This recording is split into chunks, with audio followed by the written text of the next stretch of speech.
암치료 전략학교 유영석입니다.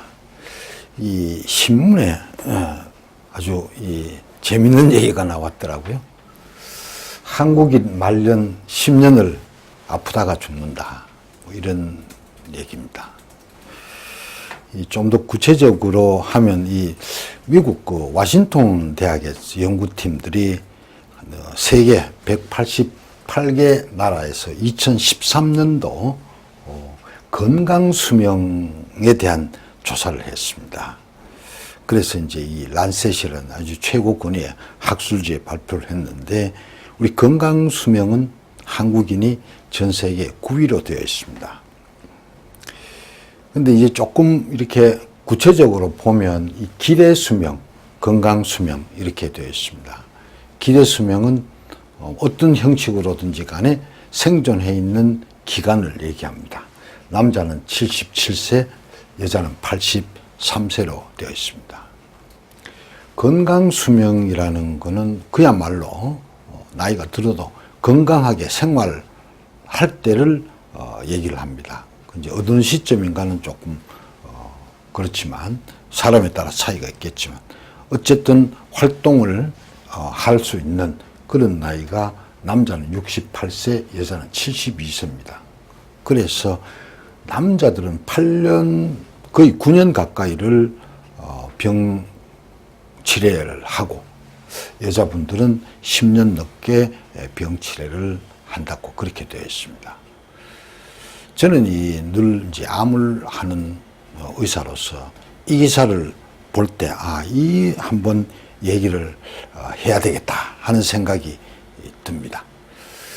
실제로 우리 암 치료 전략에 이 개념이 굉장히 중요합니다.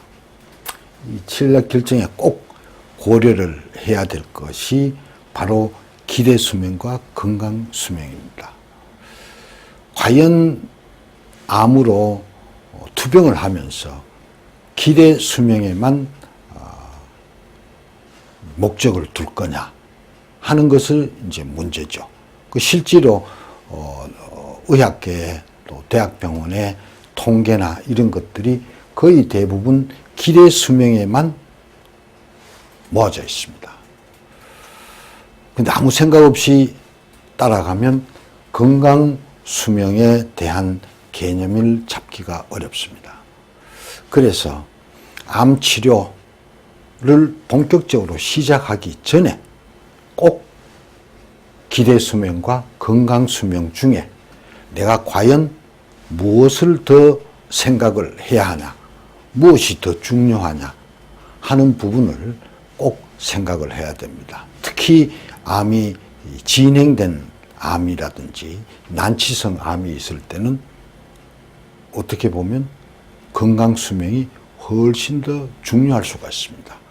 그거를 처음부터 고려를 하면 많은 전략을 짜는 데 도움이 될 겁니다. 아무 생각 없이 병원 얘기만 들으면 기대 수명에만 의존하게 되는데 그거는 썩 좋지 않습니다. 또 하나 어느 운동선수의 얘기입니다. 저는 이걸 늘 꼭 말씀드리고 싶습니다. 꼴찌를 해도 챔피언을 꿈꾸지 않으면 결코 챔피언이 될 수가 없다. 암 환자분들도 병이 깊어도 내가 완치를 꿈꾸지 않으면 절대 완치가 될 수 없습니다.